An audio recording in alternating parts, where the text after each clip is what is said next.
During the Second World War, the German Nazi army made use of ENIGMA. The code this encryption machine produced was unanimously declared unbreakable. Little did they know, the early version of the code had been broken as early as 1932.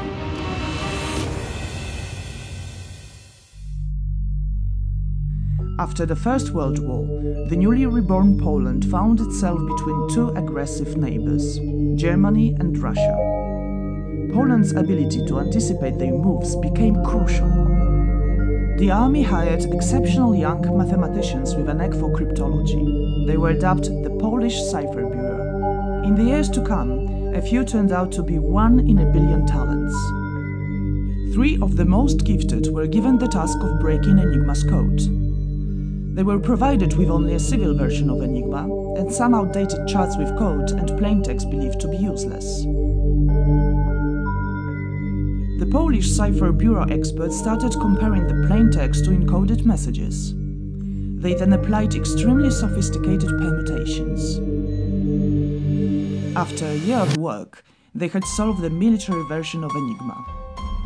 They could now even keep up with the constantly changing Enigma code year by year. But in April 1938, the Germans added additional parts to the machine. It quantitatively made the process 10 times more complicated. The Cypher Bureau couldn't produce enough devices to cope.